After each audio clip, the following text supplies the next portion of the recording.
Dan pemirsa, di tengah terpilihnya Komjen Setio Budianto menjadi Ketua KPK baru, muncul pertanyaan keberlangsungan operasi tangkap tangan KPK.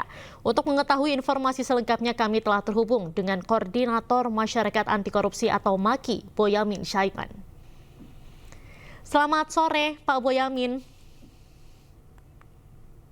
Sore Diandra dan seluruh pemirsa. Baik, Pak Boyamin, melihat 5 pimpinan baru KPK, menurut Bapak seperti apa? Ya, masih versi saya punya harapan lah, meskipun tidak terlalu tinggi gitu. Tapi setidaknya dari pimpinan itu kan tidak ada cerita miring sebelumnya. Beda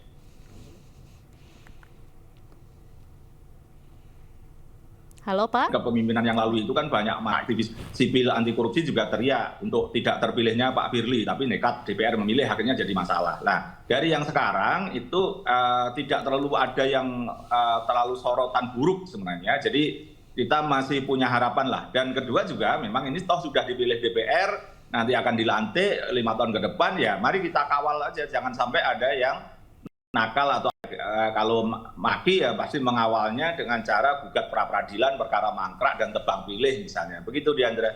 Baik, menurut Bapak apakah 5 pimpinan KPK baru ini bisa mendorong reformasi KPK dalam pemberantasan korupsi, Pak?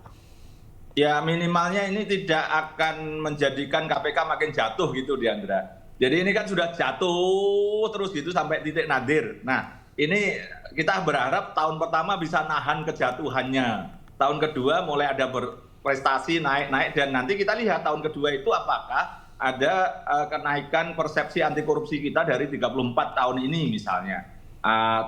Itu kan kemudian kita berharap begitu gitu. Kalau tidak ya apakah kemudian perlu di PAW atau apa, ya kita lihat nantilah gitu. Tapi setidaknya dengan 5 kepemimpinan ini kita berharap mereka bisa kompak, kolektif, kolegial, tidak saling pada posisi bantah-membantah, dan kemudian menjadikan suatu KPK ini ya the dream team lah. Sebenarnya harapan saya begitu, tapi apakah bisa atau tidak ya kita tunggulah ke depan.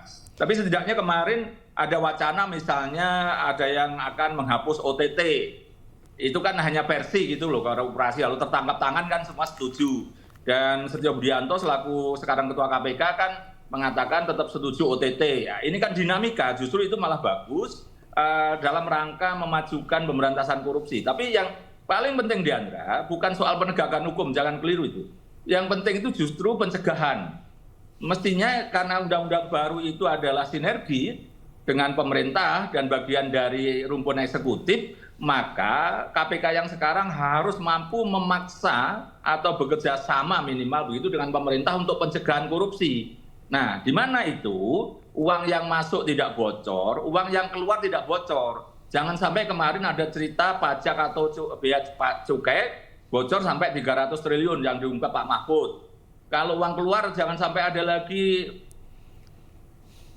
proyek pemerintah yang rugi 80% seperti BTS Kominfo. Nah, yang tugasnya KPK ke depan supaya lebih hebat itu di situ sebenarnya mampu memaksa pemerintah untuk membuat tata kelola yang lebih baik terhadap penyelenggaraan pemerintahan termasuk keuangannya. Nah, ini yang harus kita tekankan pada pimpinan KPK yang sekarang. Kalau penegakan hukum udahlah itu anggap aja ya memang kewajibannya, tapi kalau dianggap mau berprestasi ya bisa membuat roadmap, membuat program bahwa pemerintah mampu melakukan pencegahan. Jadi transparan, akuntabel, dan bisa dilihat oleh masyarakat juga, proyek tidak ada yang di-markup atau diturunkan speknya, terus juga uang masuk tidak dikorupsi, tidak ada pajak lagi yang dikorupsi, bea cukai tidak ada dikorupsi, itu yang justru malah kita harapkan gitu. Nah, negara-negara maju itu sering saya katakan mampu mencegah tiris dan rembes. Lah, kita itu mampu dan mencegah bocor aja dipertanyakan gitu Diandra. Jadi kita ini kan masih levelnya masih mencegah bocor gitu. Bahkan kalau bicara Kominfo, BTS Kominfo kemarin kan 80% kerugian. Itu kan berarti jebol itu, banjir itu. bukan bocor lagi itu Diandra, masih itu. Baik, berarti menurut Bapak apakah OTT sendiri ini masih diperlukan oleh KPK atau mungkin malah kalau misalnya tidak ada OTT ini malah menjadi kemunduran bagi upaya pemberantasan korupsi, sementara untuk pengoptimalan pencegahan korupsi ini kan juga tadi menjadi salah satu sorotan yang perlu ditingkatkan kembali oleh KPK sendiri. Menurut Pak Boyamin sendiri bagaimana? Tetap perlu, OTT itu tetap perlu, kan tetap ada laporan dari masyarakat.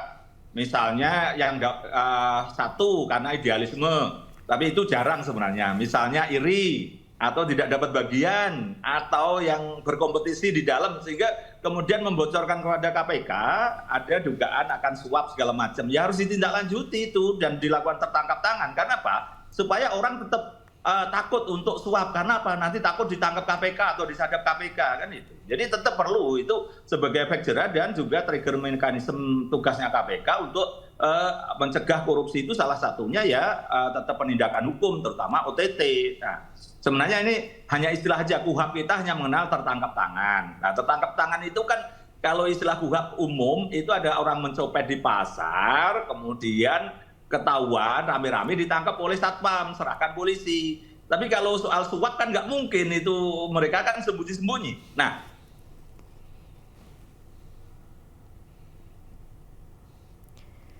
KPK diberi kewenangan penyadapan yang tertangkap gitu. Tapi istilah operasi itu kan ya istilah keren-kerenan aja gitu. Tapi KPK tetap harus melakukan tangkap tangan terhadap orang yang menyuap, terhadap orang yang korupsi, yang mengatur proyek, misalnya mengatur jabatan, menerima upeti itu, dan kemudian memainkan hukum atau memainkan tambang misalnya begitu, tetap harus ditangkap tangan gitu. Karena kalau tidak terus kemudian kita berarti orang nyuap malah boleh gitu. Sementara kemarin banyak yang memberikan pendapat pasal 2 dan pasal 3 yang membangun kasus korupsi juga tidak boleh lah. Berarti kan sudah tidak ada lagi yang bisa dilakukan KPK begitu. Padahal kan memang membangun kasus tetap perlu dan melakukan tertangkap tangan tetap perlu, dan itu sesuatu yang memang dari sisi apapun tertangkap tangan itu bermanfaat untuk juga mencegah korupsi karena orang biar takut gitu. Jadi berpikir 1000 kali lah, meskipun ya mereka tetap ternyata suap itu selalu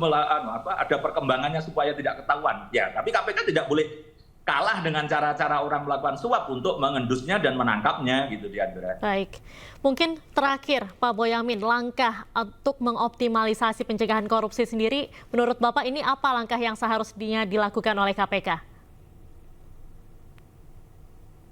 KPK harus membuat sebuah grand design atau desain besar atau skema besar untuk membuat pencegahan itu, yaitu tadi saya katakan sederhana aja, level kita mencegah tiris dan rembes gitu. Nah, itu bagaimana? Nah, itu bersama pemerintah. Mudah-mudahan ini kan sudah diotorisasi Pak Prabowo. Ketika saya protes ini Pak Jokowi sudah tidak berwenang lagi, akhirnya kan sudah dinyatakan Pak Prabowo memang setuju terhadap calon 10 ini. Disetujui oleh DPR juga. Nah, maka kemudian ini yang paling utama pencegahan itu dari situ gitu, membuat skema besar, bahkan sampai level kecil begitu. Jangan sampai misalnya perjalanan dinas itu dikorupsi dengan cara fiktif atau di markup misalnya begitu. Atau gaji juga begitu. Jangan sampai ada lagi yang main-main dengan tunjangan kinerja. Misalnya di Kementerian SDM remunerasi pernah dilakukan penyimpangan. Nah, ini yang proses-proses ini, dan mungkin pada posisi tertentu kalau belajar dari Singapura dan Malaysia, sektor swasta juga bisa diproses korupsi.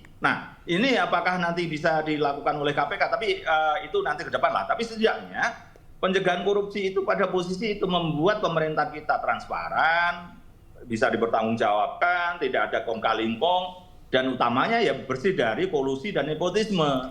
Jadi ini yang sangat bisa kita harapkan pada KPK ini mampu melakukan terobosan, tanda kutip, memaksa pemerintah untuk tata kelola yang lebih baik. Masih Diandra. Baik, terima kasih banyak Pak Boyamin atas waktunya sudah bergabung dengan iNews Sore hari ini. Semoga sehat selalu Bapak. Dan semoga korupsi semakin bisa diberantas. Terima kasih Bapak.